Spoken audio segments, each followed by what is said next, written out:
Hey gang, welcome to the Gill Athletics Connections podcast, where our goal here is to simply share with you the stories and backgrounds of the many great people of track and field.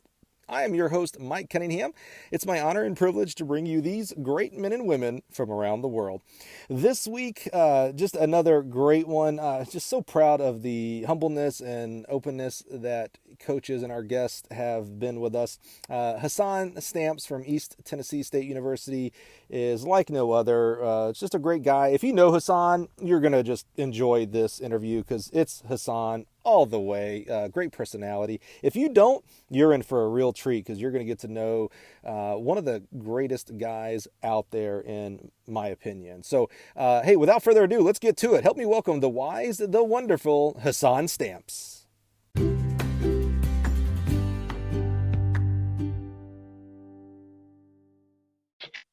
Oh, hello, Hassaan. yeah.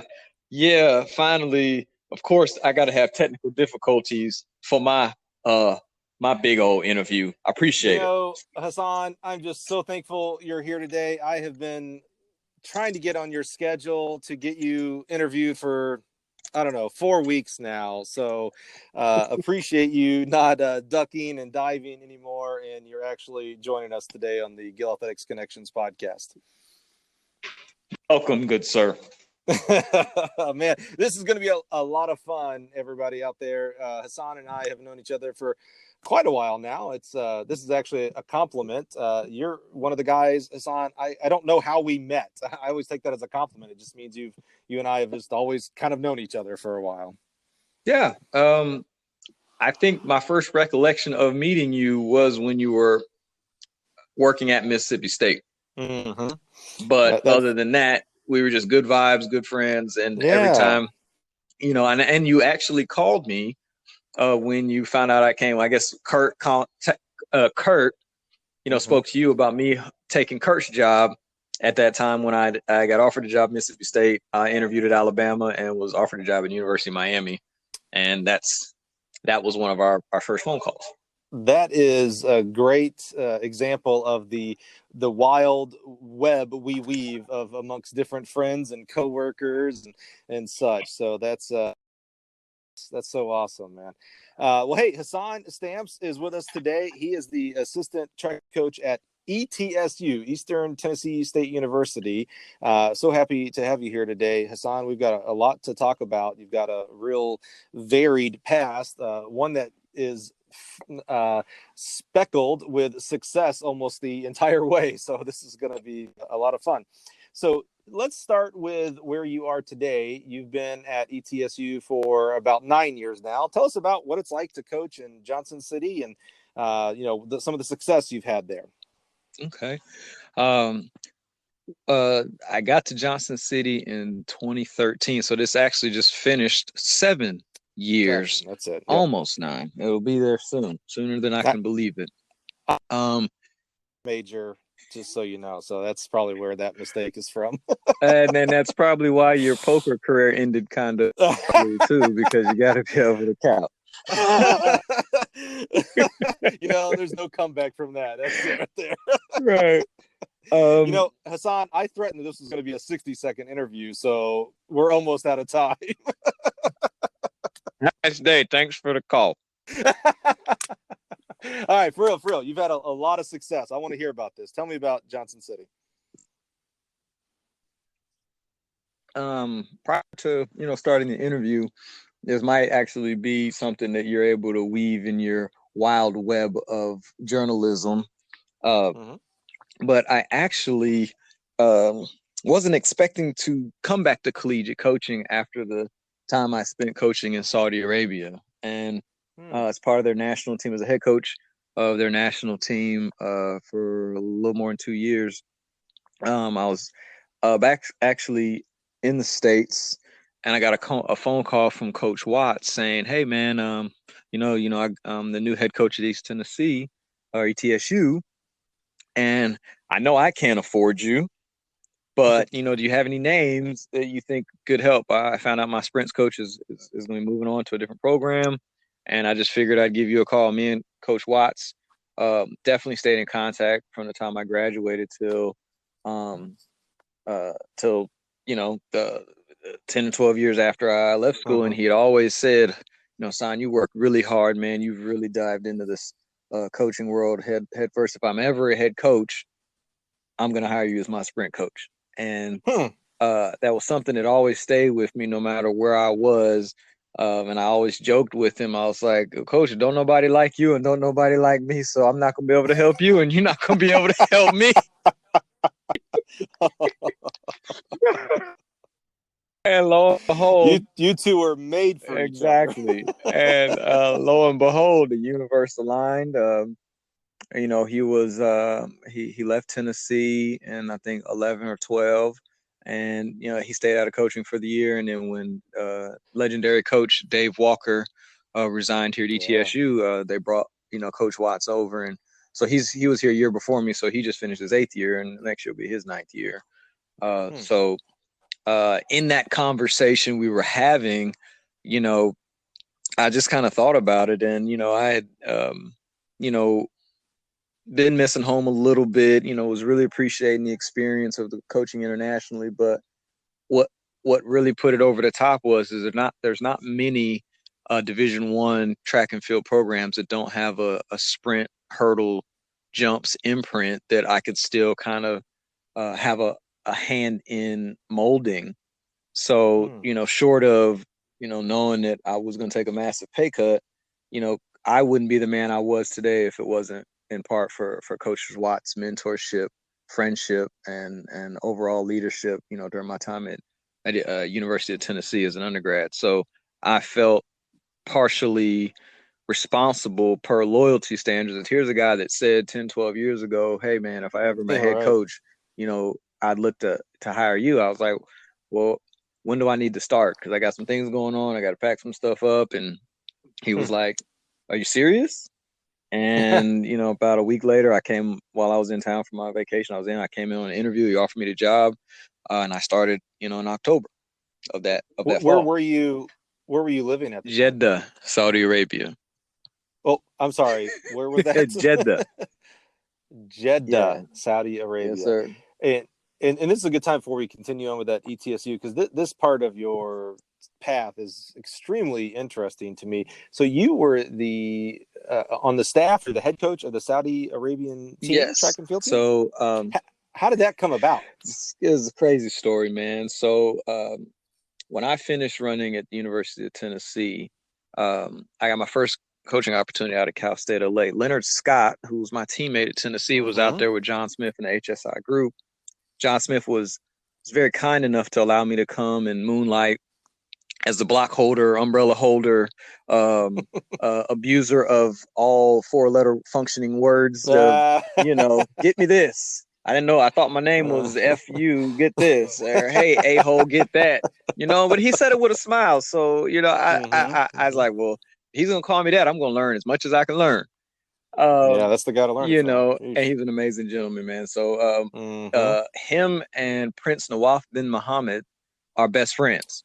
And so one of his managers, I guess, reached out to Vince, who was at Texas A&M at the time, and they said, hey, man, we're looking for, a person, with American ties that, is upperly mobile, would, maybe fit into our system, here, because there was always this kind of track record of,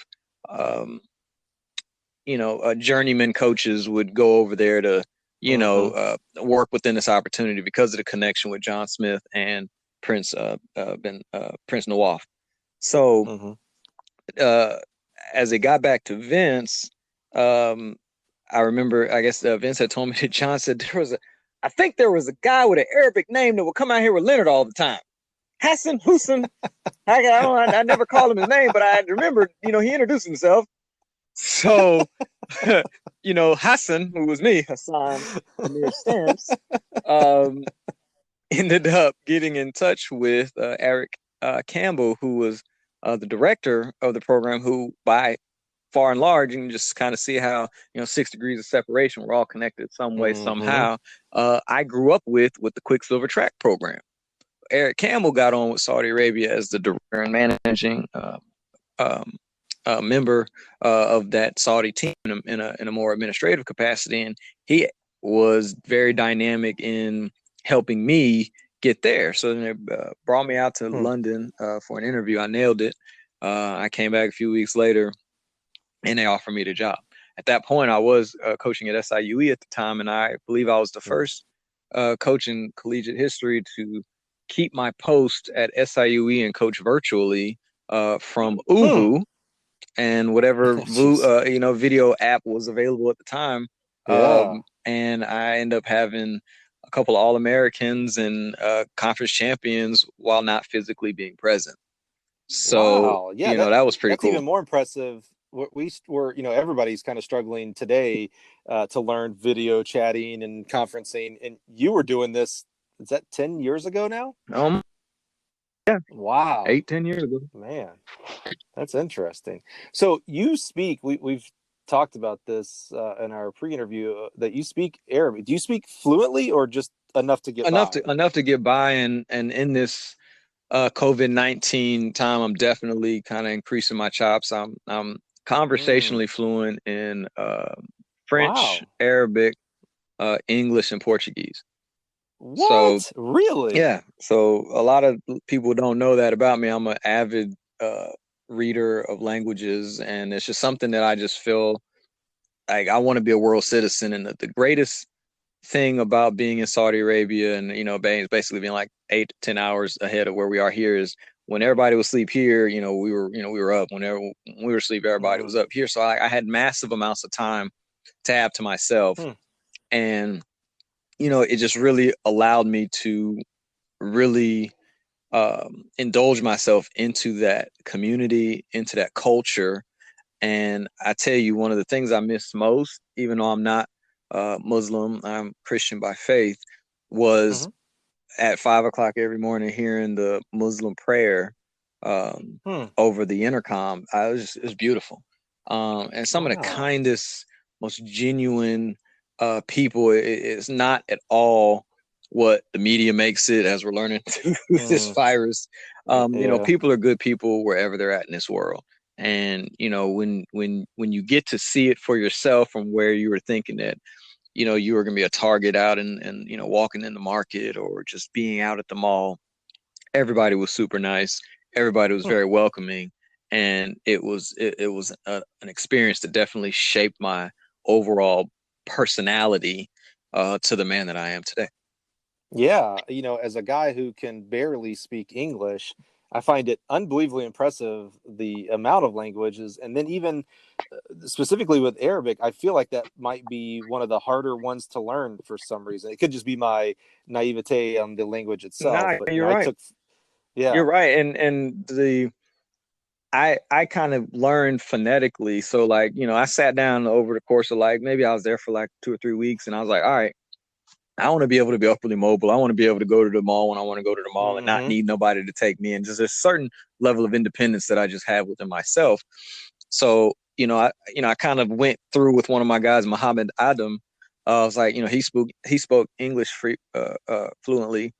And, I was like, well, how do I say this? And then he would say it in how it's supposed to be said. And then I'd kind of have to phonetically sound it out, and then I'd mix and blend, the things that were slang and how I would say it, in Arabic. And, it was really cool because, I think the thing that we all have to do when we're in a different culture is, again, become part of that culture. And you just really be surprised how, when I got back into America, came back into America, the food wasn't as fresh. I'd stopped eating fast food, and it was just like culture shock in reverse, because I'm coming back. What's going on?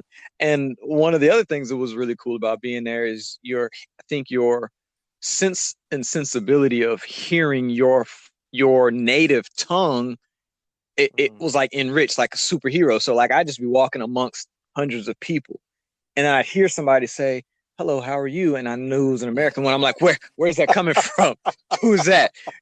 And you'd see that, hey man, where are you from? And you'd introduce yourself, and there was this kinship of American citizens overseas that just felt really good, man, because you'd never guess. Like I was in we were in Kuwait for a track meet. There's a guy walking down the street with a Tennessee hat on. And I said, guys, 1 second, walk my butt across that street. Excuse me, sir. You know that's my alma mater. That's my alma mater, Vol de Vol. And here we are taking a picture in the middle of the street, and everybody's looking at me like, what just happened? And it was just one of those things that it was really, really cool. And it came at a point in my life where I was at a bit of a crossroads, because I always wanted to say how I matched up to other coaches if given the same opportunities, similar resources and abilities. Because in Saudi Arabia, there, I helped the sprints and hurdles specifically for the senior athletes, and then like all events for the junior athletes. And that was our most successful junior team in the history of the program. Was during the time that I was there. And then I had a young man run under 45 seconds named Youssef Al-Mashari that ended up, the guys that would get, elite level, top 25, top 30 in the world would then go to California to go with John Smith. So I was kind of like, minor league, we get them going and then we'd send them over. And Youssef he was a semifinalist in 2012, and then he made the finals of the World Championships in 2013. And was fifth. So you went from being, no disrespect here, John's gopher to his feeder system. Exactly. Now he depended on you. Exactly. And it was just cool to know that like every mentor that I had, every experience that I had seamlessly converted into my time in Saudi Arabia. And it was just beautiful. Like the first day that I went to the track, like I didn't like dive right in or whatever. And then, a lot of these guys were, marginal English speakers at best. But, my first thing was, how do I say meters, metra? How do I say go, yella? So I got my meters down, I got my go down, and then I said, okay, guys, and I was able to,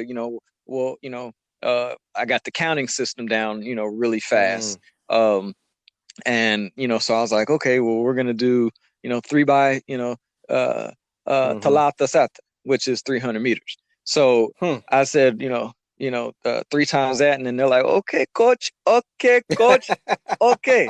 And, to see them go and do it at a level that, I didn't have to say anything else was really, really cool. And the other dynamic was, because my last name being Stamps, for the first time in my life, I went from being Coach Stamps, because they didn't really attach or associate them with that. It was Coach Hassaan, because Hassaan is basically Adam in the Muslim faith. Like I got super normal name. I'm gonna hear my name every day around. There's probably 5 guys on the team with the name Hassaan.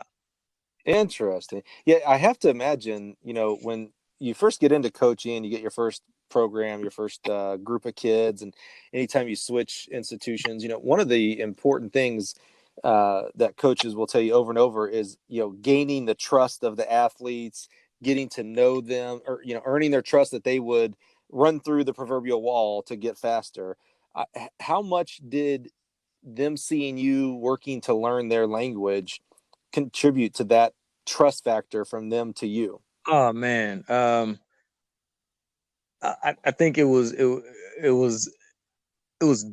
I say it was duplicate love. And I say duplicate love because the thing about a young Arabic boy is, the family structure and system there is still largely intact. About 90% of all those families, short of death or, widowed or widower, their parents are together. So the esteem and respect in, hey, here's the coach. Hey, I need you to do this. Yes, coach. Hey, I need you to do that. Yes, coach. There was not this, why do we got to do this? I ain't feeling like, you know what I mean? So, when they saw me, I'm a player's coach, so, I'll definitely try to converse, learn the guys, like you said. And, they'd see me pound my chest a lot. And I'm like, I said, how do I say like big heart? How do you have big heart? It is Kabir Galap. Is that a Kabere Huh. Gallup? And then so when I start saying that, they're like, we like Coach Hassaan. Ah. He's a little different, and it was just really cool to have my personality infused in these young men that Yeah. that were in love and appreciated Western culture that didn't have access to it. So, Hmm. I had one young man, he was so funny, his name was Musa. He was a 110 hurler. He says, Coach, and he's pointing at himself. Look, look me. I'm like, what are you saying? Me. And he's like throwing his hands behind his back. I'm like, what? Me? Faith mean. Faith mean. I was like, what the hell is faith, man? What you talk about? And then the guy that knows English really well, that's one of his teammates, Coach, this fool over here talking like he Batman. And Ah. I'm just on the floor rolling. Faith, man. Okay. It's Batman. Man. So for him to like, oh, okay, coach, so us to finally be able to, do some things, and for me to be able to enrich and help those guys, learn about things, from the Western world that they weren't really privy to. Obviously, I got Mm. to learn, while I was there. And, That- that was the one thing that always will stick out is, one day we were at the complex. So it's very similar to what the setup is here in the States, to where there's all these major athletic centers strewn around the country, to where, people are training. So at the higher altitude place, that's where the distance guys are, the oh, lower okay. southern, regions, the jumpers, sprinters, hurlers, throwers, all those Hmm. kind of guys. Um, they don't do school. It's training and training only. And at these compounds, they house the kids, they feed the kids, they clothe the kids. If you end up, doing well, they'll give money to your families. We would go, Wow. every city would have a little club, and we would go to these little club meets, pick the best kids out of the club meets, and basically say, you're coming with us. And that would be Hmm. a big esteem to their families, because then, we could, the Prince Nawaf would make sure their teeth are fixed, their health gets in order. And, Mm. that would be one less mouth to feed in that home, and that was taken Oh, care of. yeah. And, if you do well, then a lot of those guys like matriculate into the armed services, or they can still go to university. I had I stayed longer, and this is, we talk about, I'm a vision guy, and you'll hear this Hmm. throughout the podcast, that I always try to see things years down the line versus where I'm at. And I think it's a conscious, subconscious thing, because I'm ultimately always trying to have the best result. And, had I stayed longer, I believe I would have been able to finally kind of connect the dots to build a bridge to have an influx of Saudi Arabian male athletes matriculate into the university college system. If you think about it, there was a year or two ago, there was a young man from Kansas that either was a pole vault national champion or was second. This young man, I forget his name, but he was 13 or 14 when I was there, killing the age group levels of the pole vault. Ah. And that young man ended up again being one or two at the University of Kansas. Was a Yeah. Saudi Arabian national.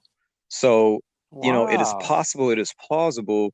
But again, I guess my short stint in being there, it's huge on trust. Like, you gotta, I Yeah. probably would have had to been there 10 years for them to see the vision all the way out, because the way that it worked is, you'd have the you would have the Arab Games and Asian Juniors and Asian Nationals, and all that stuff sometimes would fall in like the fall because of how hot it is over there. So you could have Mm. Arab Games October to November.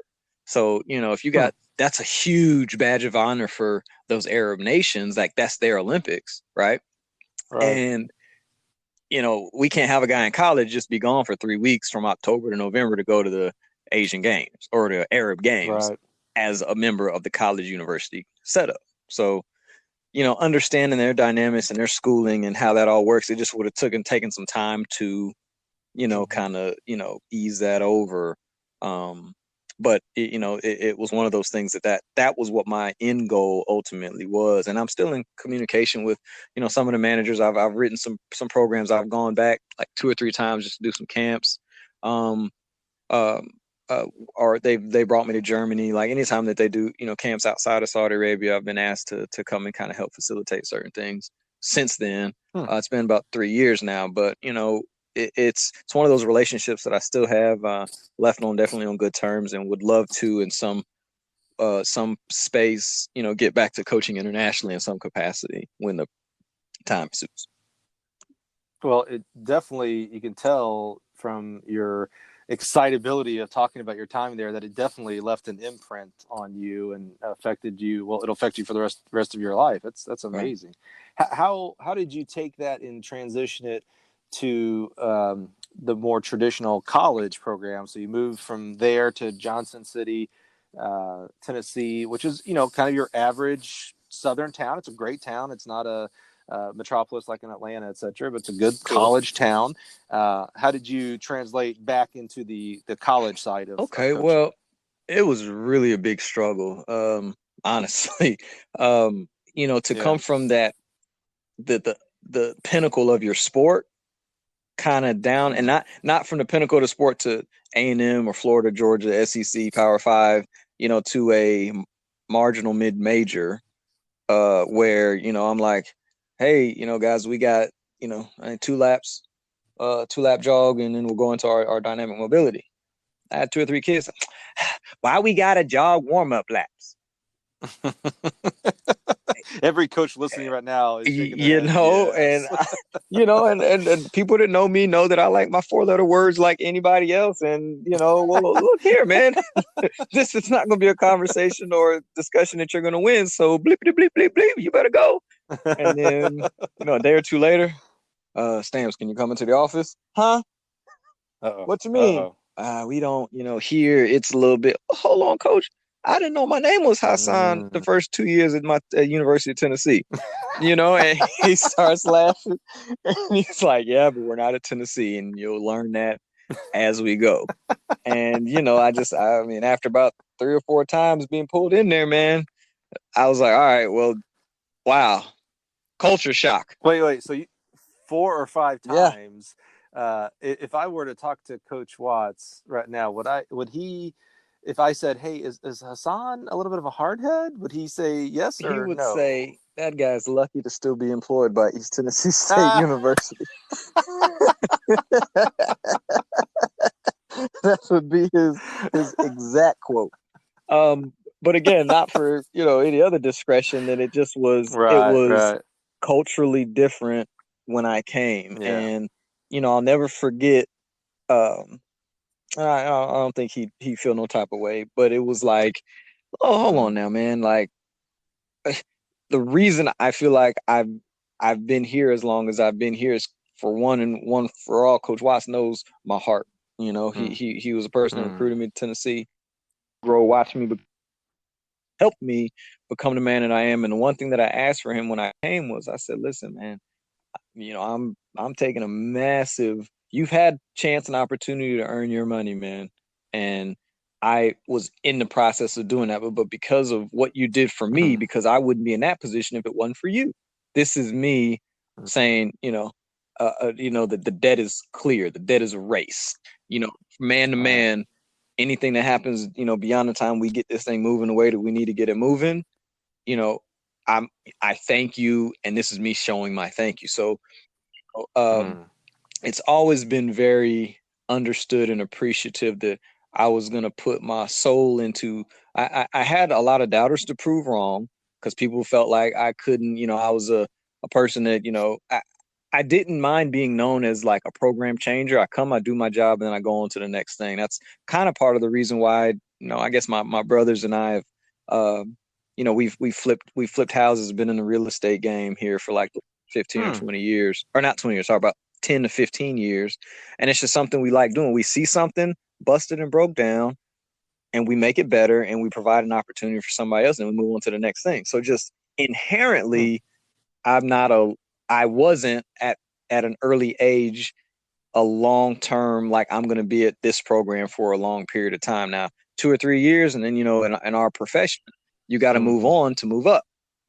So understanding that dynamic of our profession, it was really important to me that I could come and show staying power, because I do want to be a director of track and field or a head coach of track and field at some point at a university that that believes in a vision that could be crafted by me.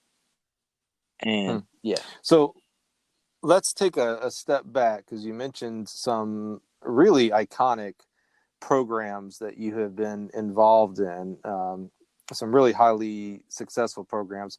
Let's go back to your high school career. You went to just an amazing high school at McEachern High School, and you were a member of one of the most iconic track clubs. I grew up in Alabama, and I knew about the Quicksilver Track Club.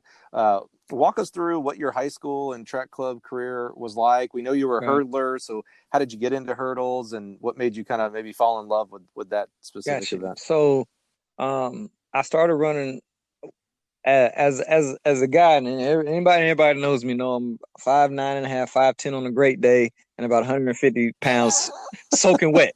I just can't gain weight. Yes. It's not in the cards for me. I've tried. All right, brag.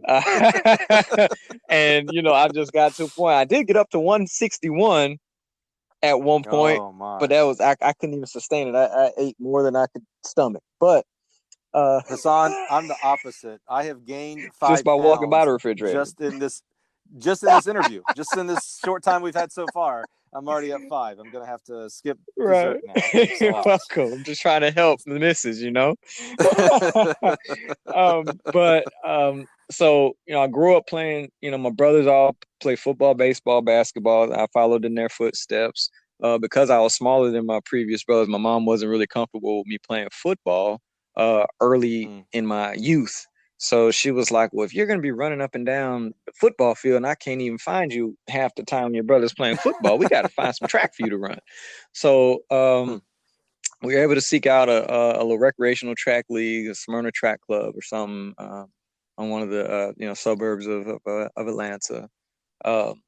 And I went to my first little state championships, and there was this very imposing other 11-year-old that looked like he was about 19, had a full mustache, muscles all around. His young man's name was Herbert Wilborn, and it's kind of funny because he used to wear this bicycle hat that was a Batman hat, and it was flipped up. And this boy was Usain Bolt in my eyes. And anytime I saw this damn, I had PTSD from this damn Batman hat. And I'm like, this guy's about to kick my butt. Mom, I can't take it. I don't want to run track no more. One of those kind of like whoopings. And so, my mom was like, we ain't afraid of nobody. You just got to know who he is and what he is. And maybe y'all can help each other get better together. I'm like, Mom, I ain't talking to him. So she like did the mom thing in the early 90s. Bring your ass on. Come. I was about to say, I can only imagine. And so, ma'am, excuse me. Yes, ma'am. My son wants to meet your son, and we're going to make this happen. And she was like, okay. Wow. And me and him started talking, and he had mentioned, hey, man, if you want to get better, you should come run on this summer team called Quicksilver. And Quicksilver was, out of Southwest Atlanta, over there, right near Greenbrier Mall. And we came out there, and you just saw like a wave of 100 some odd kids, out there on a dirt track, just getting after it, working really hard. We would be out there till 11 or 12 o'clock at night. I don't know if you've ever, you will surprise me if you haven't read it, because you're enough of a Renaissance man that this should make sense to you. But Daniel Coyle's talent code was Quicksilver. So, all of this success that came out of it was the workouts, was the ingenuity of individuals that thought differently, was, we didn't realize we were doing resistance training because we were running on like sand, like not dirt, sand. Right. And like, so when the first time we get on a track and you put your foot down and you go, you're like, holy cow, like I'm putting force into the ground and stuff like that. So, I got opened into a whole new world of what like competitive track and field was. And the coaches were all really accomplished athletes in their own right, and all Hall of Famers at some of the colleges that they went to. And a guy that went to Michigan, Harper, his son should have been an All-American this year. He's at Louisiana Tech. Lil Harper, what's his name? I can't think of it. But Mm-hmm. just a plethora of athlete turned coaches giving back to the kids, and with the goal of making this opportunity help pay for your college, because where we all came from, and when nobody had the money to just pay for school outright. Now let's give Quicksilver the right plug here, because guys of that are around our age and higher, we've probably every one of us listening right now knows Right. Quicksilver and the legacy that it was. Younger guys than us have no idea what you're talking about. They just think it's another track club like they have around now today. Give us some of the Whew, alums that have come whew. out of, yeah, only a few, because I mean, we could go 100 deep. Just give us some of the names that maybe All the right, average person that's into all track know right, from Quicksilver. all right. Milton Campbell, Olympian. Mm-hmm. Dwight Phillips, Olympian. Uh, Jackie Madison, Mm. NCAA All American. Uh, Donna Howard, Olympian. Mm. Octavius Terry, Olympian. Mm-hmm. Geez. Ooh, of recent times, I would definitely have to say myself. Um, Mm-hmm. some of the other young ladies, Shanticia Crawford. Um, wait, this one's on the tip of my tongue. Christian freaking Taylor. Okay. There you go. Um, and the list goes on. Did You know, I know I'm in the right area, but I don't know if they actually ran for the club or not. Were the Taylors and so Trammell, no, nah, man, they did were they East run? Atlanta, man. They were East Atlanta track club. Yeah. So, Okay. That was. bitter rivals, but great man. Yeah. Okay. Terrence Wilson was another Quicksilver guy. Andricus Right. Yeah. Easter, That's Mark Myers.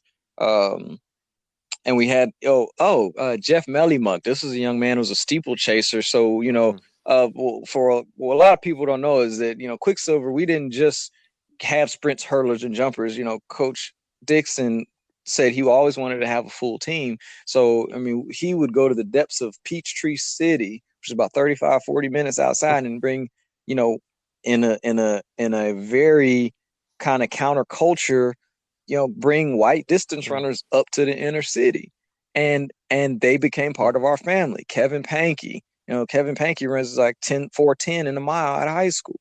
Um, Sheesh. so, we had this overall family flow of success and just like grind.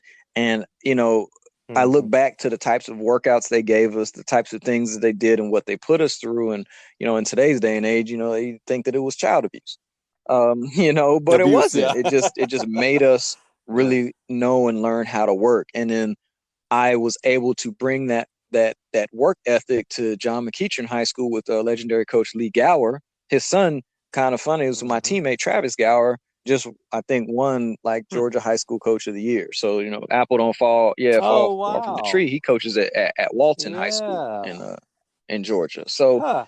it's just Wow. been a blessing, and 100% God behind the people that he's put in my life to help me Mm-hmm. get to where I'm trying to continue to go, because I don't think I'm done. I know I'm not done. This is just, Oh, this is a rest stop on my highway to where that's I'm right. trying to Yeah. go in my destination. Yeah, everybody's got the big speed bump for this year, for a much longer career right after this Yeah. speed bump. That's for sure. So you brought up high school. What was the competitive landscape at that time for high school? You've got some amazing programs: Powder Springs, Right. McEachern, Southwest DeKalb, all in this Atlanta area. How was it? Where did you kind of fit in the Right. world of high school Well, I track was in your area? so kind of I missed over one thing. So Quicksilver's Mm. uh what's our word? Model back then was everybody's a half miler. Everybody's Oh, a half really? miler till you prove otherwise. And Oh, I and didn't know this. Okay. you start there and then you either phase out, you quit, because then, you know, you don't come out there no more. Or obviously, you know, you show and prove that, you know, when I pick them up and put them down, you know, they wouldn't allow us to run 4x1s on the male side until there was 4 guys that were going to run under 11 seconds. So, you know, 4x4 was our water, like daily, like at the end of every practice, we did this thing called chase quarters. And you would start with a line. So it'd be 70 or 80 people in a single file line from the youngest baby to the top dog. And you would send somebody, and then about 3 or 4 seconds later, you send the next person. And your entire goal at the end of practice, after you're tired, after you're fatigued, after you've done all the reps and runs you're supposed to do, is now you got to go into that reserve, and you are responsible for catching one person. If you don't catch one person, and each of your event coaches are watching, if you don't catch one person, you're going to rest a little 20 minutes. If you got to rest 20, you'll do it again. And so, you know, going that way, like I thought I was a 100, 200 meter guy when I was racing Batman and stuff like that in the little club track, but they were like, nah, he's a sprinter. You're not, you know, but you're probably a long sprinter at best. Just look at your build, stuff like that. So famous coach Ian Dubé, who tragically lost his life. God bless. Cancer a few years ago. Yes. It's something that is seared into my spirit and my soul and my memory of him. I think it was my first day out there, and, you know, you go through the introductions, everything. I'm a new guy, whatever, and it's running a rep or something, and I'm running or whatever, and this guy just yells and says, "Hassaan, run like your name means something." And I just always stay with me. So, as they started putting me in the 800 and the 400, I started to find, you know, success there. And I was like, okay, well, I guess I'm a long sprinter. Okay. And I got to, you know, so started my bottom of 11 and 12, then came back the next year of 11 and 12. So, you know, at the bottom of the age group, you get your butt whipped. Top of the age group, you kick everybody else's butt, and this is less lower than you. And then you do the same thing. Bottom of 13, 14, get your butt kicked. Top of 13, 14, you're like, boom, okay. So there was this little dilemma in the top of 13, 14. These jokers come to me and were like, you know, Stamps, you got the strength and the speed. Wink, wink. Why don't you take your talents to the 1500? And I looked at these coaches and I was like, y'all got me all the way messed up. You know, I get it. I'm a half miler. I finally kind of accepted the fact that I'm a half miler, but like now I'm at the age to where, like, you know, we're paying as much as we paying. I'm going to do some stuff that I want to do. And so I committed to doing it that year. I hated every step of it, but I did it, and I ended up running. You know, I think I ran 425 or something as a 13 or 14-year-old. So that was okay, but, you know, I'm not. Absolutely. Right. For non-distance so runner, you know, after I was just like, okay, I ain't doing that no more. They're like, well, you got to find another event, Stamps. And I was kind of souring on the 800 as well. So I was like, watching them do the hurdles one day, and I said, Coach, I can hurdle, man. And he was like, no, you can't. And I'm like, yes, I can. Y'all not gonna let me try? And he was like, man, hurling is for, you know, weenies. You know, you just don't want to run the longer distances. And in my head, I'm like, you damn right. I don't want to run the longer distances. So I had convinced them to let me run the 400 hurdles at the little association meet down at a meet that we had. And I broke the state record. The first time I ran the 400 hurdles. Race ever, I broke the state record. Dang. So at that point, I said, okay, I'm running the 400 and the 400 hurdles. Yep. You're I ain't touching that 800. I'll run on the 4x8, but I ain't fooling with it no more. So that's kind of how the hurdles got to me. And then then my senior year, I had never short hurdled before.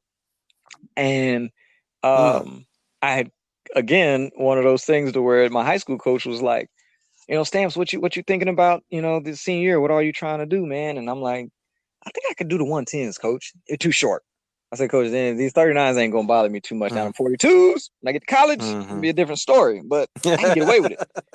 And, you know, nobody wanted me to try it because they thought I hurt myself or whatever. And I went over there and was like, Coach, like, I've been practicing. I'm ready to go. And at least, you know, I had never practiced it at all, didn't know what it looked like. I just knew that 3 steps had to be taken in between. And so our one top hurdler that was like our number one guy, I said, man, give me some pointers. Coach Gower said he's going to let me run today. And he looked at me kind of like, oh, why are you trying to run the 110s though? And I'm like, dude, why not? But he was like, all right, well, the foot that you lead off over the hurdle is the foot that's got to be back in the block. That's all I'm going to tell you because you're faster than me. I'm like, Andy, come on, dog, really? And I legit kind of had to learn on the fly. So I did like 2 or 3 starts, make sure I could get over the first hurdle with my proper lead leg. I didn't even think about taking the second hurdle because I was so focused on the first hurdle. And the next thing you know, they're like, sweats off, guys. Right. I said, oh, here goes. Oh, time to and go. I ran 14:47 my first race.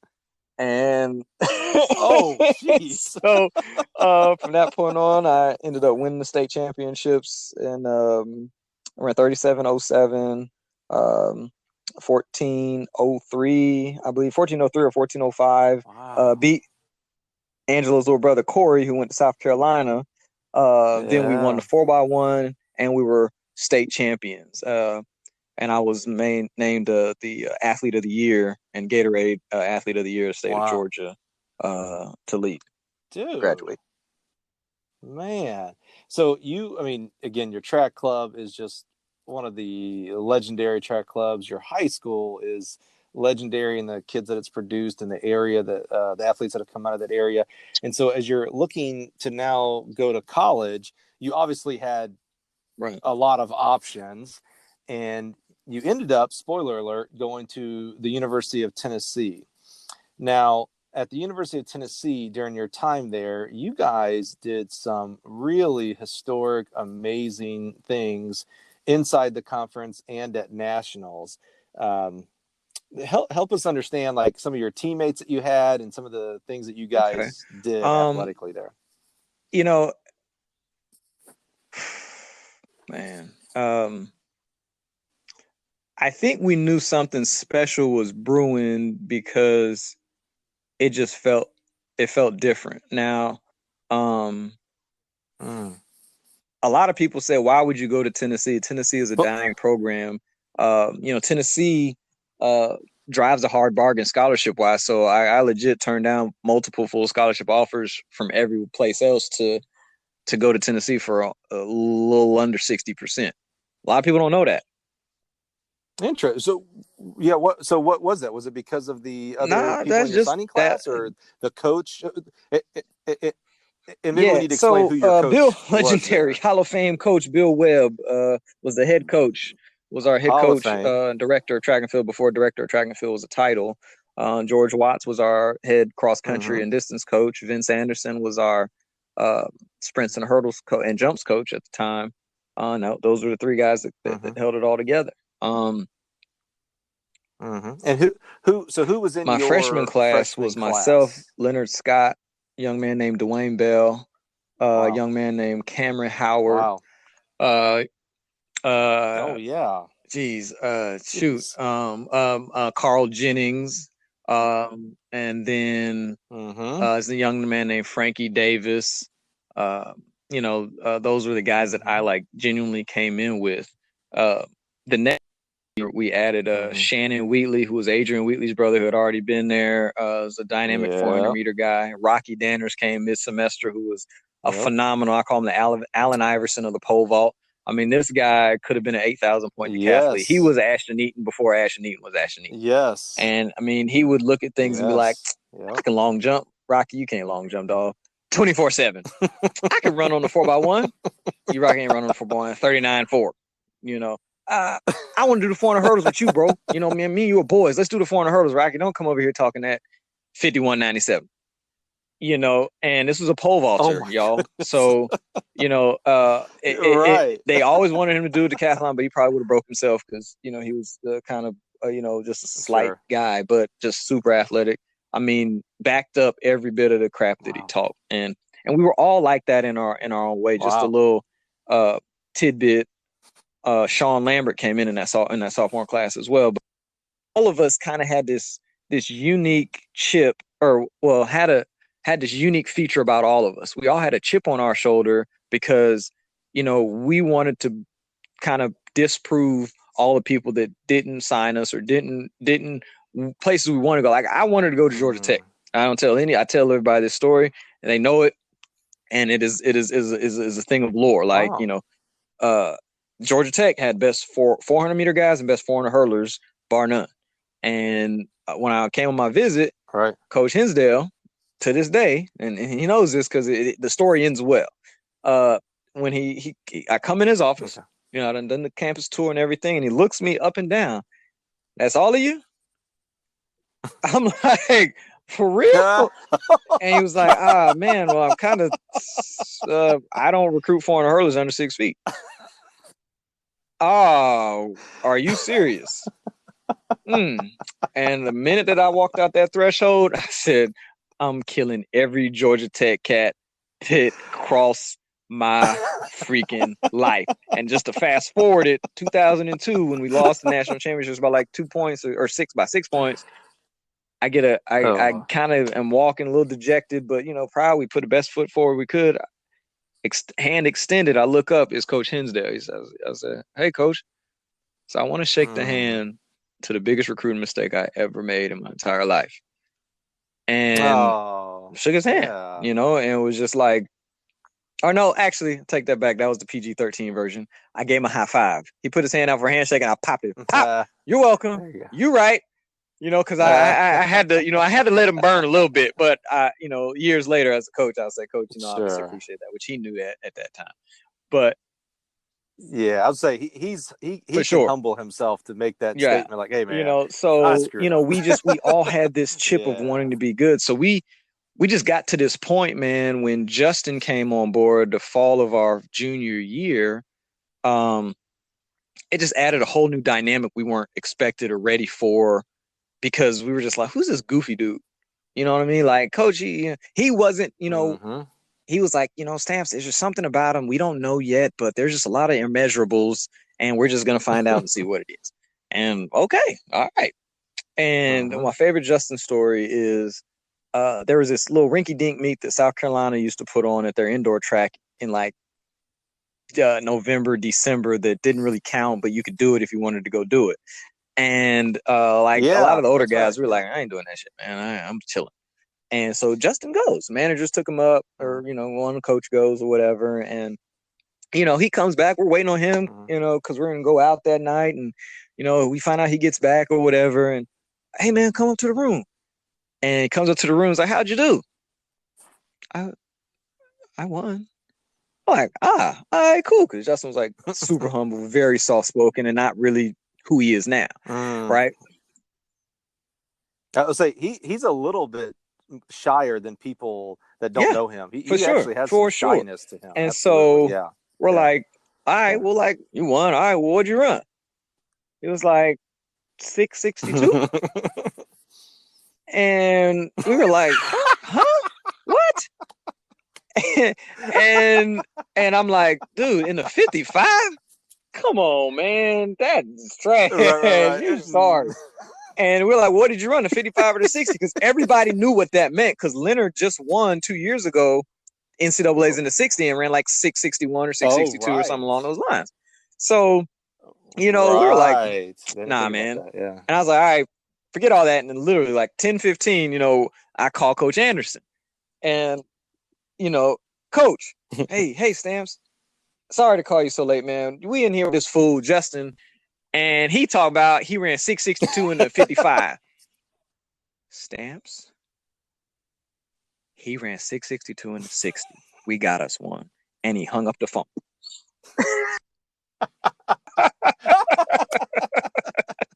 And the rest is history. So, you know, we realized, like, me coming from all these talented programs that had won, you know, we'd won national championships at the summer team. We had won the state championship at John McEachern. And, you know, last time Tennessee had won anything of merit was the indoor SECs in 96. But we had just got really, I don't even say we were really bad. We couldn't put it together like we did years previous. So if my fall was the fall of 98, you know, it had been 2 years, but like we had went from winning to like 5th or 6th, which actually isn't terrible in the SEC when you like start to understand the dynamics of the SEC. Right. Because it could be like that. You kind of got all your upperclassmen and you're starting back over. And that was during the time when people weren't reloading at the level that they reload at now.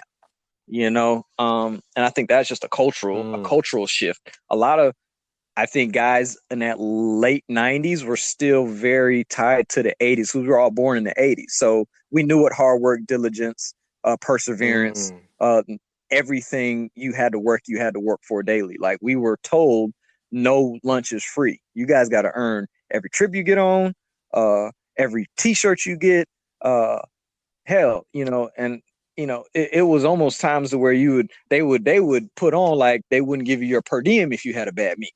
In those times they could do that, right? And I'll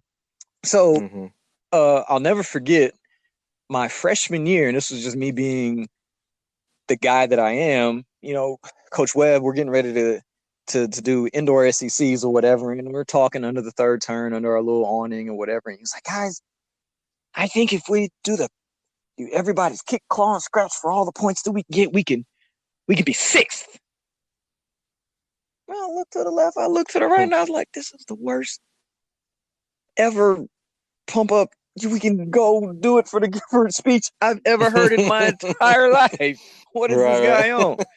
And I said, okay, well, I'm a freshman, I'm a baby, I ain't gonna say nothing, man. And then we get to the end of the meeting, and he was like, well, does anybody have anything to say? I looked to the left, looked to the right again. I'll raise my hand. I said, Coach, now, I know I ain't been on this team very long, but I thought you're supposed to be here to motivate us, to encourage us, to tell us to do the things that we can't do. And my buddy, Dwayne Wallace, who was a towering like 6'5", 190 pounds of muscle, 110 hurdler, is just kind of like, and he just had this really goofy, like, shaking his head like, no. And so freshman? I'm like, come on, guys, like, can't we do better than 6? Can't we do better than this, better than that? And Watts is off looking in the distance. Vince is kind of crossed his hands and heads down like, that's my guy. And I'm like, why are y'all not with me? And little did we know, because now that I'm on the other end of it, these guys have been crunching numbers, from about 2 or 3 weeks out of the conference meet. This team's got all these here, and this team got all these there. Blah, blah, blah, blah. The skullduggery of how we move at a conference meet. And the conference meet happens, or Coach Webb then says, put your hand down, coach, or put your hand down, Stamp, you don't know shit. And it's just, that's what he said, and that's how he moved. So I just was like, super like, dang, all right. And then we get back to the dorm, and everyone's like, you stupid, man. You stupid. Why you talking, man? You ain't even done nothing yet. And I'm like, but that don't mean we not going to do something, y'all. Like, we got to do something before. We got to think we're going to do something before we do something. Like, and then we're like, into the indoor conference meet, we were 6th. So that let me learn a little bit of humility and understand that, here, these guys know exactly what they're doing. We have to, do our job, let everybody else do theirs. And when I got, I ended up my sophomore year, I had a really hard transition into college, just a little asterisk. Being one of the top 5 guys in the country, I remember 52-20 in the 400 hurdles was 5th at the junior meet to go to Paris for the World Juniors that year. So I was one of the highly touted, freshman, 400 hurdlers in the country. And, to go from the strength background of what Quicksilver had me on to the speed and power that Tennessee had me on, it didn't mesh well with me. And I knew I felt different. I kept telling Coach Anderson this, not believing in you, Vince, but like, this ain't going to work for me, man. Like, I'm a strength guy. And we fought and we battled. And then we just got to like an impasse to where he was like, you got to buy into this 100%. And if at the end of the year, you don't run faster than you've ever run, then we can mix and blend the stuff that you said. I said, I'm gonna hold you to that, Coach. I'm a guy that can listen and follow instructions, but, I also know my body. So, we get through that year, and, lo and behold, outdoor kind, I didn't run anything close to what I did just my senior year previous. So, in high school, I ran 46, 8 in the open quarter, a split 46 several times. I ran 21.5 in the 200. 36. I think I ran 36.89 was my best 300 hurdle of the year. And I just couldn't. I didn't have any of that strength to do what I did at the end of races, or just to run, so smooth all the way through. Like, I started getting fatigued, tired, head rocking this way, arms flailing about, and just it's just crazy. So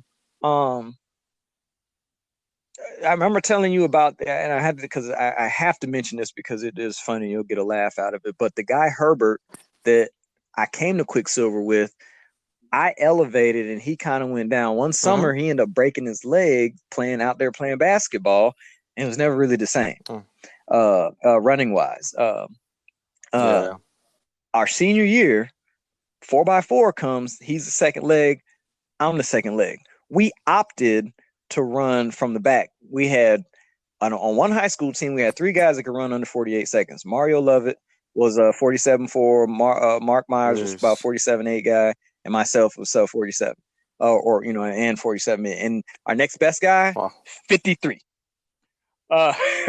So we was like, Norval, you just run from the front, bro, and I mean, you run on the first leg, and we'll do whatever else on the back end. And in the 4x4, and we were in the back. I was second leg, so I was kind of always charged to just kind of get us back in the race. I don't have to lead us, but I got to get us back in the race. I just found myself with this whole bunch of energy, man, and nobody ever had the official split. I had the video, but I wasn't in the splitting and all that stuff. But everybody, now that I'm thinking about it, just based on how far back we were, I kind of probably had to run 46 flat or faster. And because we went from dead ass last to like first, but then going around with that last curve, I'm approaching Herbert, and Herbert was in the lead. He went to Mays High School with Kelly Washington or Kelly Campbell, who playing for the Minnesota Vikings. And as I'm coming, I'm like, oh crap, I'm about to pass Herbert.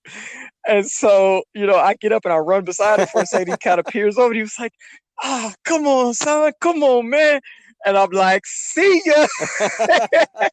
And I just lift and I ride past him. And that was the one moment that 11-year-old self of me was like, revenge is mine. Got him. So I had to tell that story before I forgot it. So when you were finishing up your freshman year with Coach Anderson, who, legendary, by the way. So how did you reconcile with him about he was a man of his word, man. Did you tell him and that followed? That's why he's just been like the Godfather, nice version, right? Like, he was a man of his word. I get to my senior year or my freshman year, and I get to the 400 hurdles, SECs, and I was just like, I don't know how this thing's gonna play out, man. I don't think I'd ran faster than 53 seconds that year, and it was just rough. It was a struggle bus. And then I get a call, Coach Dixon, Quicksilver. Hey, everybody's gonna be up there, Stamps. Don't make us look bad, because he'd been following me all through the outdoor season, and he was an official, so he'd do meets and stuff too. And so it did something to me to where I learned that a lot of it isn't as much as it is semantics of the training you're doing or who's working you out or how it is. It's what you feel about you.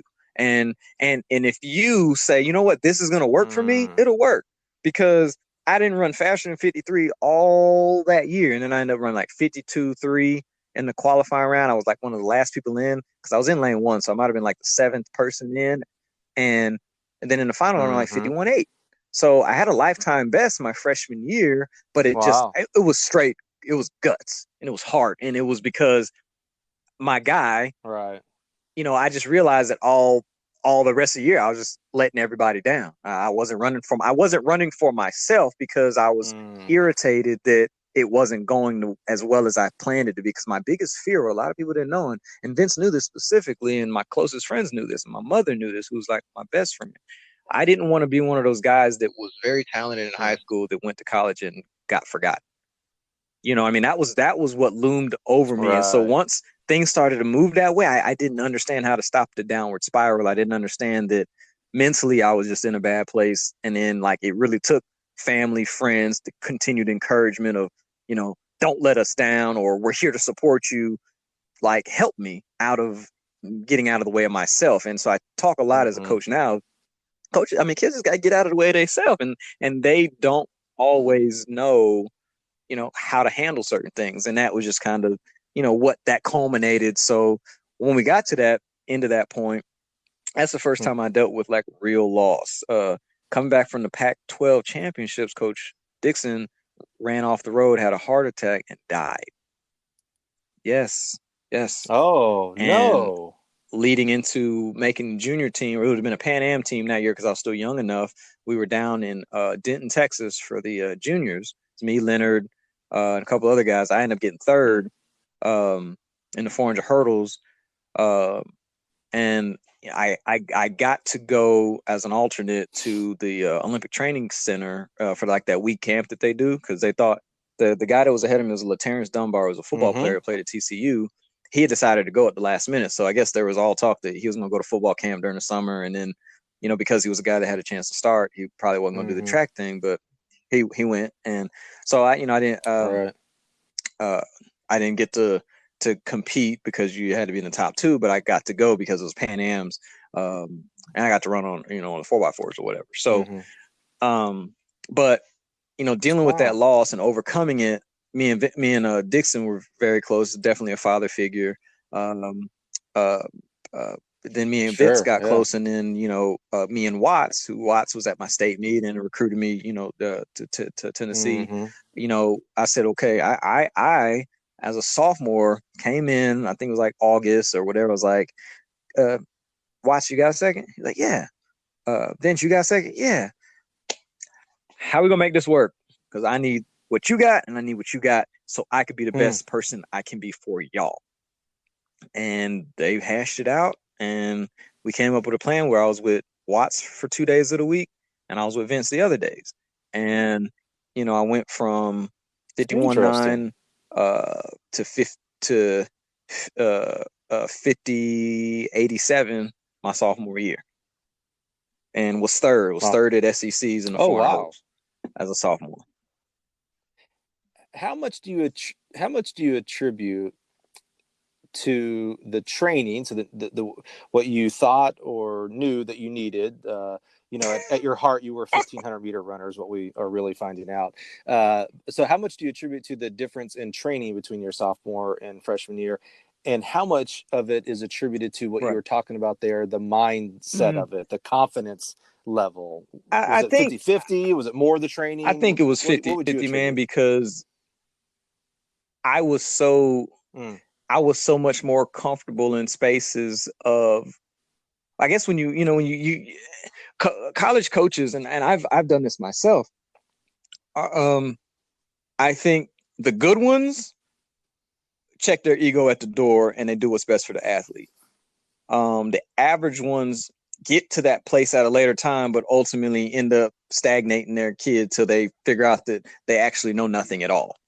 Right. And the really bad ones say, nah, this is my way. It's going to stay this way. And we're just going to do it this way. And then you end up breaking the kid, hurting the kid. And then they either transfer or leave, or they hate the fact that they still run track. All right. And so I genuinely think, because I was a different entity as an individual, because of like, here, you guys have a body of work of, I ran 800s. I ran 5s, I ran 6s. I kind of had let's call it the Baylor model of how I trained. So Clyde Hart, and I was interested in going to Baylor, but they didn't have the major I was interested in. Right. And, just some other things, monetarily didn't work out. But, that, that was how he coached the 400. I didn't really ask the dynamics of questions. Well, how do you coach 400 meter runners or 400 meter hurlers? What ultimately connected me to Tennessee was Vince talked about track in an excitable manner that I had never experienced before, like very Steve Jobs-ish. He came to my house, we put on a tape of some of my stuff running, and he's like getting splits. I'm like, what are you doing? Oh, I'm timing the touchdown time of your first foot out of the blocks over the first hurdle, and then from the first hurdle to the last hurdle. How do you do that? Well, blah, blah, blah. This is how we can find out where you had your good units and your bad units, and just blew my mind, because I didn't understand, and nobody that doesn't know him personally or hasn't done their research affectionately doesn't understand that this dude was an architect. He built 3 buildings in Houston, hated the fact that he, that's the path that he chose, went to volunteer at Houston and became a track coach, so that he looks at everything with an architect's eye. And so body position, form, the things that you're looking for, his associations with, giving you things to look at. Like, I'll never forget, like, and it led into like my life work is going to come out in a book here, hopefully in another year or two. So I'm just still getting all the, trying to get all the stuff together. But like, I think there should be a standardization of cues. And Vince would say things like, step over the sock top. Well, you don't have to be a genius to understand that, okay, the sock top, depending on the type of socks you got on, right, is something that you like functionally understand that, okay, as a hurdler, I'm not supposed to be trying to get my full stride length in between the hurdles. So if I'm stepping over the sock top, that's going to force me putting my feet down, which is what I ultimately want to do. So then, if I'm a football guy and I say power I, toss right, power I, toss right means the same thing in Miami as it does in Seattle. But there's not the same step over the sock top guy in Florida, and the person out in Washington might be saying, run faster, move your hands quicker, when you should be saying step over your sock top. And so like I want to do a whole, series or a whole book on like what are the best cues that ultimately work. And I've had some conversations with some new coaches, young coaches, old coaches, and some of the coaches like, I see it, but that's giving away the goods. That's going to help somebody else, get better. But I mean, I'm sure you heard the soundbite from my guy over there at A&T this year. So get out your comfy chair and coach. Oh yeah. And I 100% advocate for that because as because I'm always able to tease you or kick you in the butt or say hey to you. I'm at the same national championships everybody else is at almost every year, but I just don't have a massive crew. I'm gonna have me my 1 or 2, right? And so what that tells me is I know what the heck I'm doing. I just need more kids that come to me at a little bit better ability, so we can get to that. We can get to that area, faster or more committed, and that's what ultimately I think Coach Anderson and Coach Vince probably had the conversation behind closed doors of, not many guys, Coach Anderson, want to willingly run 600s, want to run 500s, want to run the type of stuff that the half milers are doing in part to make their 400 better. So, because that year, and I want to say I might not have joined Coach Watts till maybe like October. So like the first little month I might have just been with Vince, but Vince had a meeting and it was a light bulb moment because he got himself stumped, and it wasn't in no disrespect, but he was like, hey guys, I want 21.5 to be as easy. I want everybody to come through the 400, or my bad. I want everybody to come through the 400 of the 200 of your 400 at like 22.2. Like we're going to find out how to do 22.2 like easy as cake, 22.5. And so me and Shannon Wheatley, who, we're kind of kindred spirits and, strength guys, I look at Shannon and I'm like, bro, my PR is like 21.4. Like, what's your PR? 21.35. So I raised my hand. Coach, how is 22.2 or 22.4 gonna feel for me if my PR is 21.5 or 21.4? Like Leonard is run 20.40.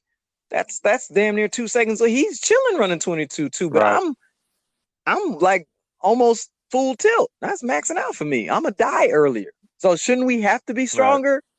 Shouldn't we do a little bit more of the endurance stuff so we fade later? And he just stopped. You know what, Stamps? You guys are right. And he just kind of sat down and was like, okay, guys, we're dismissed. And we're like he wasn't ready for it. And what I can know now is that a testament is we started to see workouts change and shift and blend more to, getting into that speed reserve that we were missing. So as great as a coach Vince is, he was fluid in his capacity and his ability to continue to learn to be even better. And I can only tip my hat and say that's why I love that guy, because at no point did he ever stop and be like, nah, my way or the highway. All right.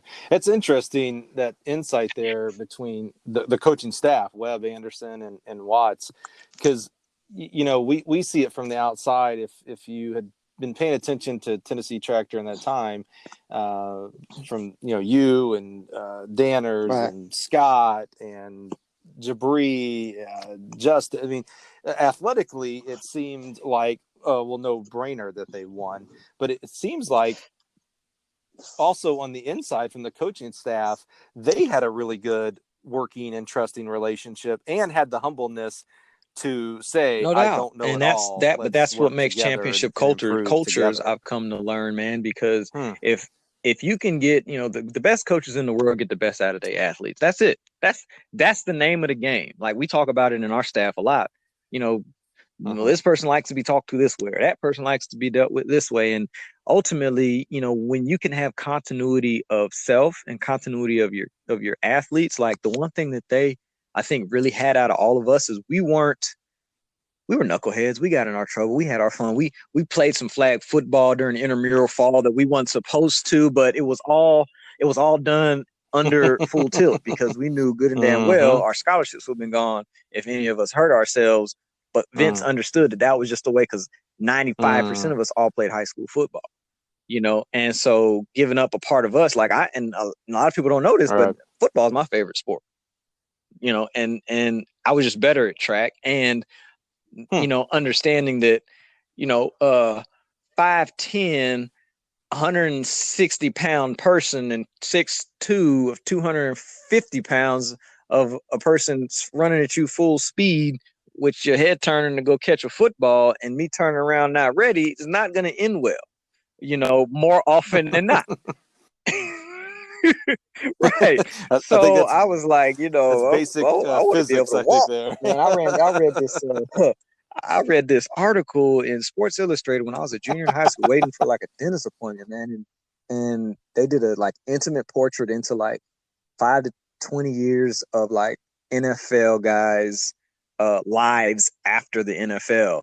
And these guys got amputated limbs, and this guy's dealing with this thing and this. So this is all pre, the issue that they're all dealing with, with the head injuries and CTE and stuff. So it's like, I saw that, and as a young guy, and people have always, I think, respected that I've always had this older persona of perspective. Like, I've never sweated. I've never, they say you got ice water in your veins, man, because you took the baton from Leonard and Justin. I was like, I mean, no, I just did the job that they asked me to do. Like, there was 2 people faster than me that probably should have been on the relay, but they couldn't read a mark.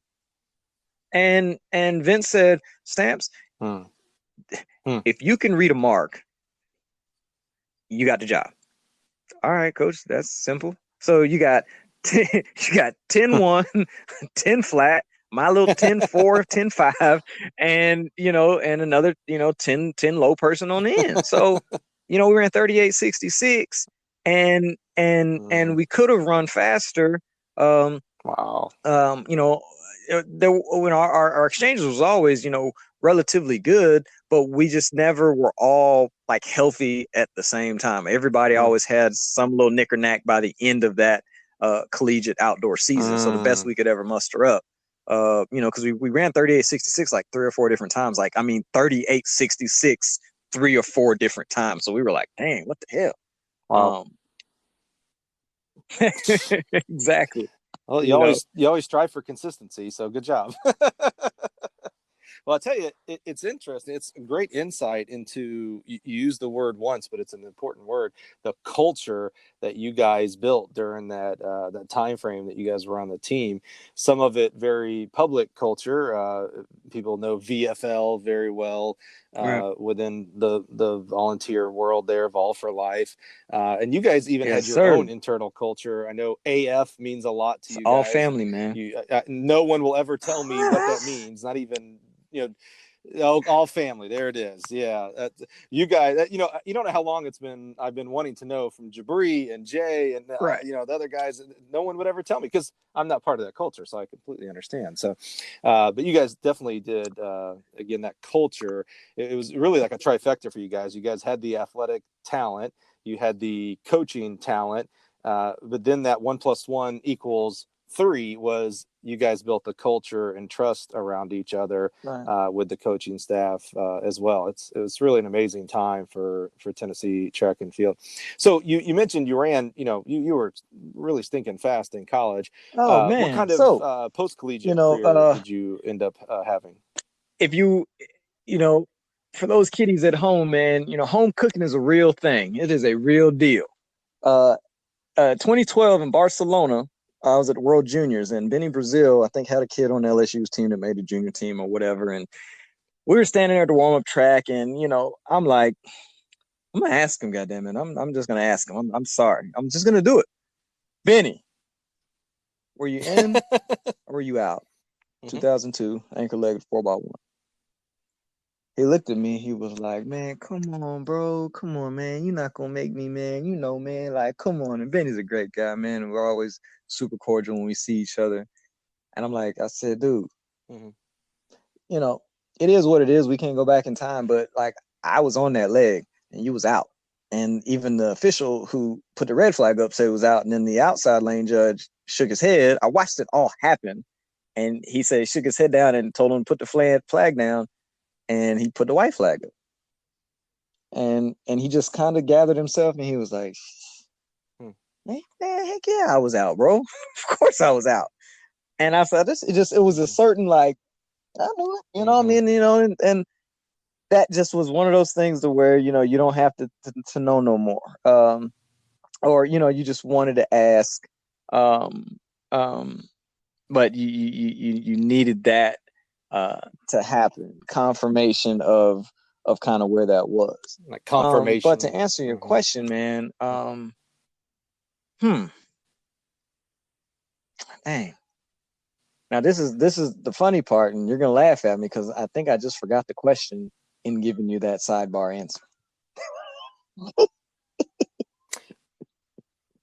That's all right. My We were professional talking career. about All what right, got kind it back of, on. so after All right, you finished so your collegiate yeah, career. so that leads back to 2002. Mm-hmm. I went into the NCAA championships with a grade 2 hamstring strain. Like it was bad, and they elected to run me on everything solely because they knew that I was going to die.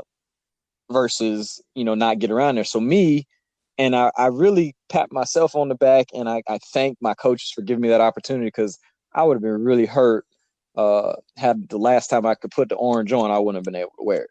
But it was one of those things to where they're like, the minute that you feel anything that you can't continue going, walk, you stop. I don't want you to have that thing become detached as a surgery situation or anything. And for the NCAA championships to be on the line, and Vince to tell you that before you run a 4x4, and we still ran 302. I limped around the track and ran split 46-1, limping around the track. That was my like Kobe moment. Or that's losing Kobe. Like, Wow. that was my mama mentality. Like, my hamstring can hurt 3 weeks, for 3 months, but not for this next 47 seconds. God dang it, not today. And that was the closest 4x4 in the history of the NCAA. You had 5 teams between 302.19 and 302.85.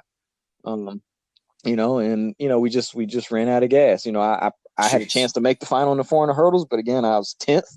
I had to run in a measured way. I couldn't put it all out there. But as that got better, about 3 weeks later, I was definitely feeling good.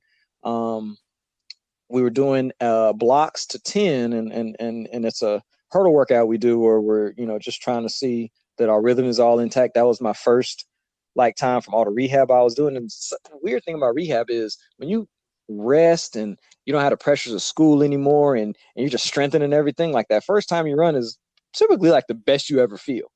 So we were going from the blocks, Watts would, or Vince would use the gun, and he would get all my touchdown times from the first foot out of the blocks till like over the 10th hurdle. Bro, I was feeling so good that day, man. I got over the 10th hurdle. I'm like, man, forget it. I'm gonna keep running. Finished at the finish line. Vince said, "What in the hell, Stamps?" I was like, "What? What was that?" I ran 48.67 in practice, bro. And like, just like kind of out of a movie, one of the Adidas reps that was there to work on some deals with, some of the kids that were coming out. That was a world championship year. Happened to be at the dang track. So, they'd already started working on the paperwork and all that kind of stuff. And I had to have a little contingency deal. Hey, if I made the final in NCAA at USA's here in another month, they pick me up. I got a little $5,000 equipment budget or gear deal, and it was like, cool, all right. And then a week later, so I was a professional athlete. Got my little box of Adidas stuff. Boom, boom, boom. Me and the NCAA champion Gary Kakaya, 44.50 in the 400. I was on the ring committee for designing our championship rings, and the coaches did such a poor job on our NCAA championship ring in Oregon in 2001 outdoors. They were like, "Coach, one of the athletes has to be on it, man. Y'all, they did the whole classic. We want to do this," and we were like, we wanted to be gaudy. Like everybody else had a gaudy ring. Why can't we do that to have our flex on, man? Right. So, yep. That was in the era. You already know, man. Bling so, bling. Shoot, we can't bling with something that don't bling. Come on, man. Hey, y'all got that for y'all. So. Of course, we went and got diamonds all in it around the tee, and just this big golden and blazing raised, dome, for the ring. Everybody loved it because that's what we wanted. And so I'm on the ring committee, and I've just finished doing my little workout. It wasn't too much we had to do. And Vince was like, "Where are you going?" I'm like, "Bro, I'm gonna be late for the ring thing. I'm gonna just jog over to the complex. I'll be good." No, Stamps. We don't start doing different stuff now. If you're late to the ring committee, they'll be fine. Okay. You do your cool down like you know how to do it. Then you can leave. All right. Okay. So I had on these like zip up pants not zip up, the back of the heel zip like up to your calf. And so me and Gary are jogging around the track, and for whatever reason on this particular day of all days, I decide not to zip up my pants. And so I'm just flapping around, going around, me and Gary are talking crap. And in East Tennessee during that late spring, early summer, man, you just these gusts of wind that would just come through. And shoot, there was a Sea-Ray Relays one time where there was like a 5.9 tailwind. Leonard ran like 9:30. Yeah. Okay, you're 10 meter, like he ran 9:30. Like legit. I was there. I remember that. So that one of those gusts of winds came up, and somehow I got wrapped up in my pants leg, and I'm like, kind of struggling to stay up tall or stay on my feet. And I'm like, well, shit, let me just fall and roll out of this, man, because I'm about to bust my butt. And I'm laughing at the entire time. But the way that I fall and I sit down, my weight all on my right foot, I end up sitting right on top of the freaking inside rail of the track. Pow! Bling! And I just, my head gets light and my foot's wet. And I'm like, what the hell? And I stand up, but I can't put any weight on my right foot. And I'm like, what's going on? And Gary, he's from the Congo, People's Republic of Congo, and his thick accent says, shit, your foot. All right. And my bone, compound fracture, my fifth metatarsal, it split out of my shoe. So these two bony protrusions were bone like a twig, pow. And about 6 months in a cast, I tried to let it heal. I tried to let it heal just regularly. Where the heel meets, or where that fifth metatarsal meets the calcaneus, there's a blood vessel that goes through there. And they said, as vitamin D tries to attach back to, that area to heal the bone, he said, imagine it being, most of your bones are set in areas it's like a country highway. So, one-way traffic going this way, one-way traffic going this way. He says, this area where he did is like the 405 in California. So, vitamin D is not going to be able to, like, it's not going to heal. You can try all you want. And me being hard-headed and 22 at the time, yeah, it'll heal, man. 6 months, I'll be good. I got that thing off in 6 months, leg all atrophied. I couldn't put no weight on it still. So then 2 weeks later, I went into surgery. So I got a rod in that fifth metatarsal. They ended up taking the entire bone out because they couldn't save the bone. And I was walking with a cane, 22 years old, walking with a pimp cane for another 6 months. And then was in therapy for about an 18-month rehab, man. And during that time, I knew I was coming back from my fifth year. In that kind of dynamic of about my junior, I think it was the fall of my sophomore year, right before my junior year, everything changed to where I come in really, really dejected from failing another test in a class that I just knew, like, I was one of those guys that school wasn't ever easy for me. I wasn't a dumb guy, but I just wasn't interested in what I wasn't interested in. And I learned at an early age that, college could totally be different than the way they make it. What the hell was I in high school for if I need to do general requirements again for another 2 years? Why 1 year, okay, I need to get on the college level of things, and then we should essentially be in college for 3 years, if you ask me. But my major and stuff, like, I was struggling to figure it out. So I come in and like, Coach, how am I supposed to decide, what I'm gonna do for the next 40 years of my life in 4 years? This doesn't make any sense to me.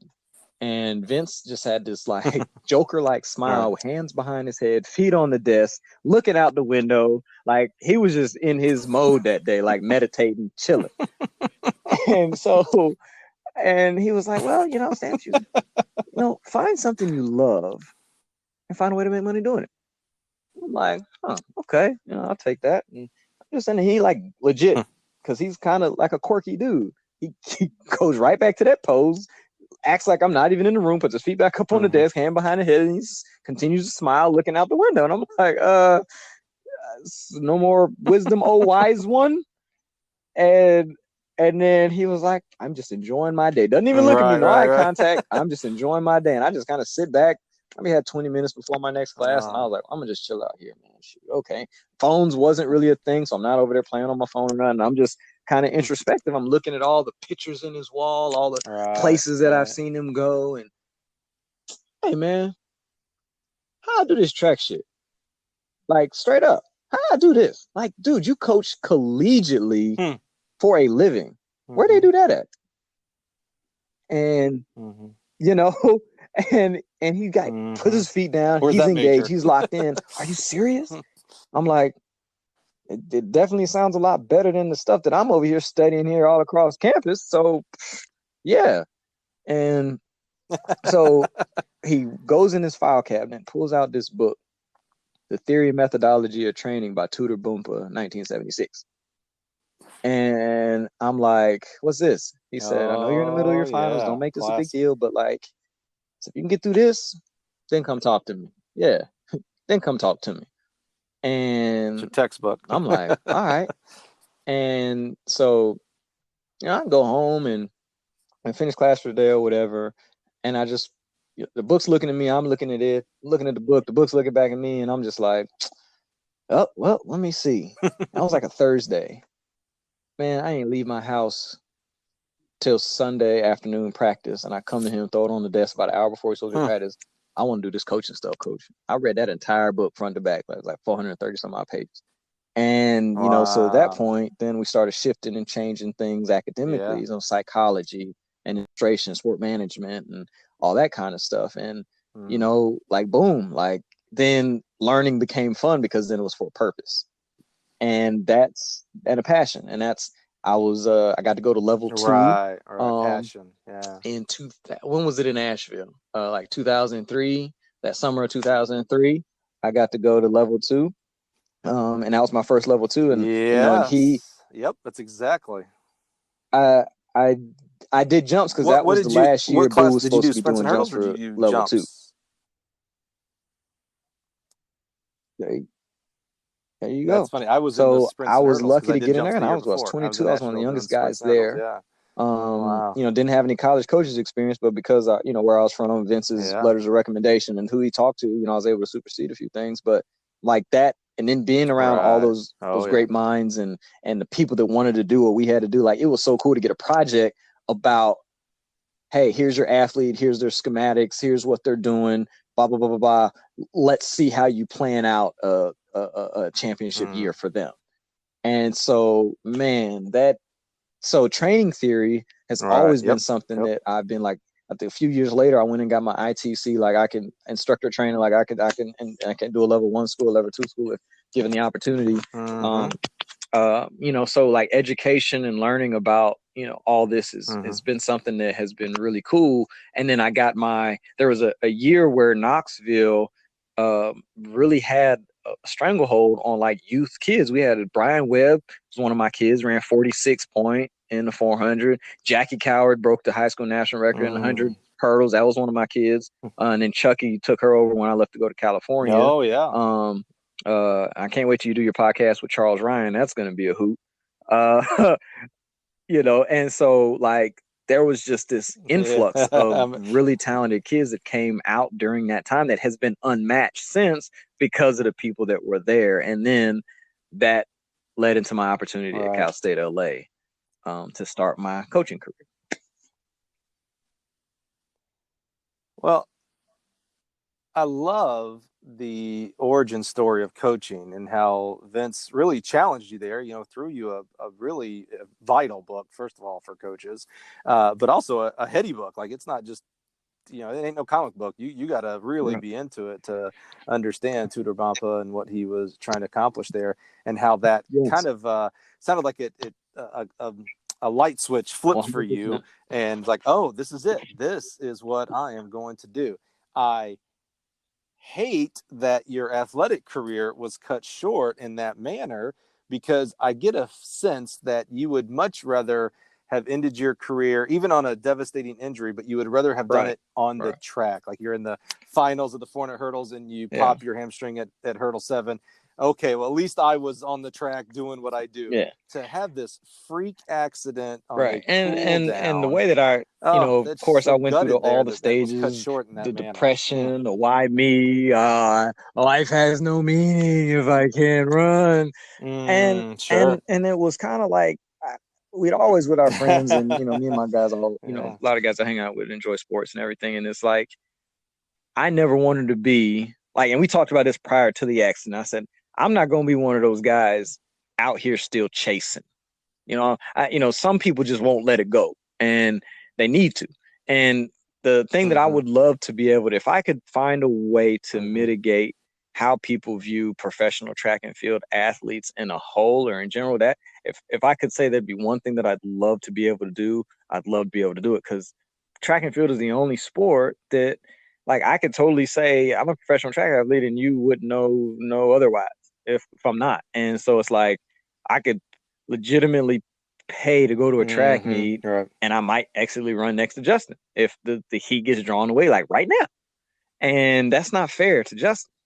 That's not fair to the fans. That's not fair to anybody else. So like I had always looked at it as when I didn't have to like announce a retirement or anything, but it was like, you know what, man, being a team captain of 2 national championship teams, 2 SEC championship teams, top 5 all time in the 400 hurdles.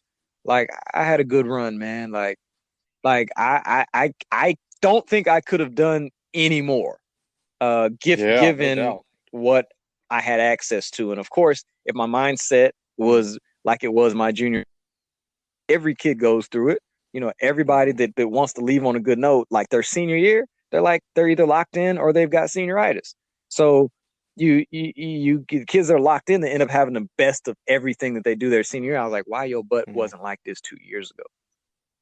You know what I mean? And then it could have been even better or greater. So I was definitely at peace. And I think that 18 months that I spent not really being able to walk and having to sit down and explain to the young kids, not college age level kids on the drill and the body positions you need to be in really helped me articulate, teach, coach at a level that maybe fast tracked some of my stuff because like we didn't have Netflix, Hulu, Disney Plus, and all that kind of stuff. So I just be in Coach Vince's office, watching film, reading books, and just like again talent code. Like, right. So this is how Quicksilver did it. So then I started to kind of go back to the workouts I did with Quicksilver. And I was like, oh well.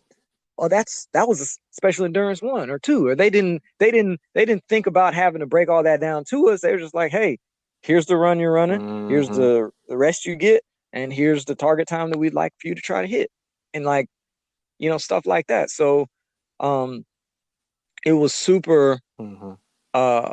It was very awesome to have the guinea pig, so to speak, of experimentation of my youth kids. And I'd say, Vince, well, how do I, how do I bridge this gap together? Because, my older kids are closer to like incoming college freshmen and these kids are like 12 and 13. He was like, well, volume dictates age, and you can't do this, you shouldn't. He's like, you shouldn't give a 12 or 13-year-old a college workout, in so many ways. So think of them running faster and having more recovery and having a less volume, because they're gonna have, you don't want to run their legs out, and overtrain them. Don't overtrain. Don't be an overtrainer. And how he would help coach me as I began to start coaching.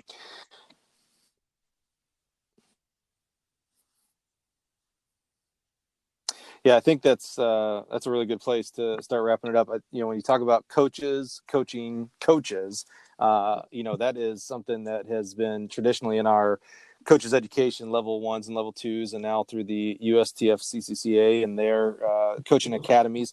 I think that some of the biggest value of that is from the conventions, and even today, it's been really inspirational with this speed bump that we talked about. Everybody's season is over, and we're the good ones are preparing for 21, I should say. But I see all these Zoom calls, all these shot put coaches, throwing coaches getting together and making each other better. And I see the jumps coaches and the sprint coaches. It's so awesome to see coaches coaching coaches and helping each other get better. And your story is just a great example of your identity wrapped up in athletics, and it was taken away from you in a freak accident, but yet it helped lead you to find your real passion, your real purpose for being on this planet. And that's affecting young people around the world for you, not even just in the United States, man. You've had such a positive impact on so many people, which is a direct reflection of the many, many legends that you have been honored to have coached you from youth up to all the way through collegiate, man. So just so humbled you would just be so open with us today. I think your story is really impactful to coaches and that are out there doing it now, and to athletes that are maybe lost. When you talked about your story about academics and what am I doing here? Why am I doing that? I don't know. Is this really what I want to do for 40 years? I don't know.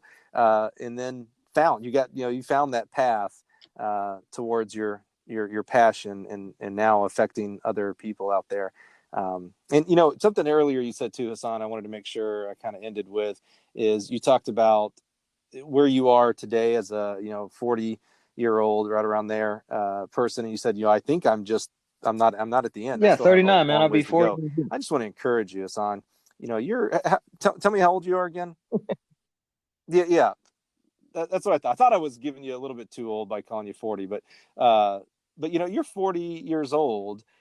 You think about some of the great guys and gals that are still doing it at 60 and 70 years old. You have 20, 30 years left to go. You're barely at that 200-meter mark for 400, my man. You've got so many years to go to continue to improve, which I know you're going to do because that's your drive, and most Thank you, man. I importantly, really to appreciate it, and it affect definitely others in a culminated. That's positive manner, because you why, do such a good job of obviously that. I'm 100% in line with the rest of the world, and sheltering in place, and safe social distancing and things like that. But it it gave me such pleasure, and I'm a damn probably get choked up because I'm just a sophomore now. I was able to call Vince um, about a month ago now. It was literally Mm. that happened in 2000 and was indoors my last 2002 indoors. We swept the 60. Justin was first, Leonard was second, and Sean Lambert was third. Which a feat that hasn't, I don't think, been duplicated yet on the men's side in quite some time. And so that happened in either forgive me, either 01 or 02, but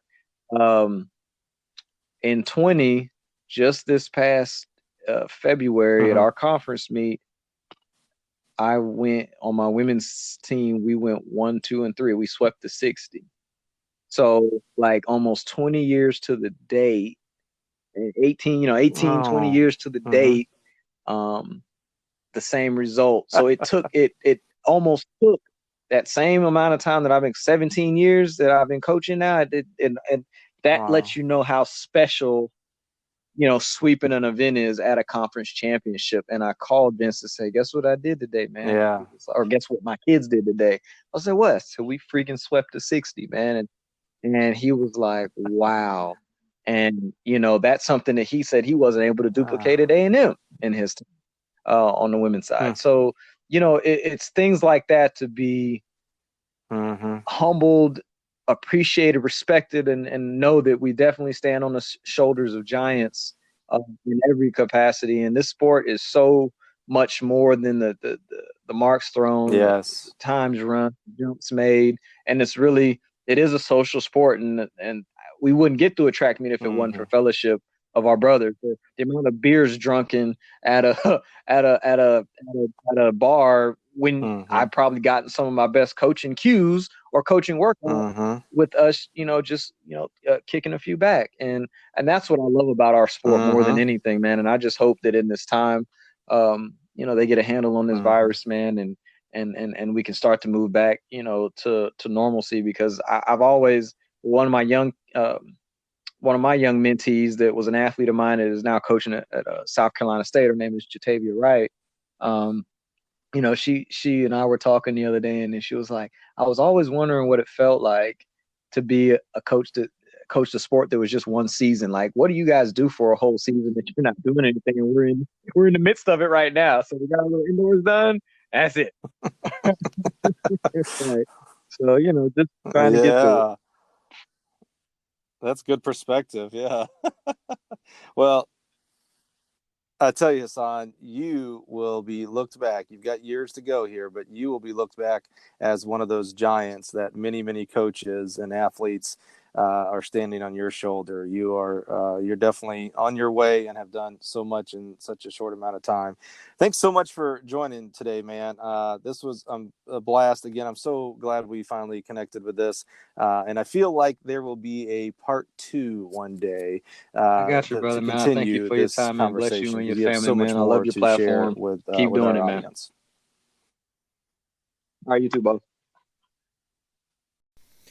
Hey, if you've made it this far, thanks so much for joining us. I really hope you enjoyed connecting with Hassaan as much as I did. This young man has a tremendous career ahead of him, on top of what he's building right now. Just doing a fantastic job, and such an amazing background. Loved hearing about the languages and such. I hope you found that interesting. So just want to encourage you to subscribe to the Gill Athletics Connections podcast. This is your best way to be notified of future episodes that we drop. And of course, this is about you, our guest that we have here. So if you or someone you know would like to be a guest on the show, email me at HURDLE@gillathletics.com. That's right, hurdle@gillathletics.com. In the meantime, certainly hope you feel led to share this podcast. If you received value, boy, it would just mean the world to us if you would share it on your social media network of choice.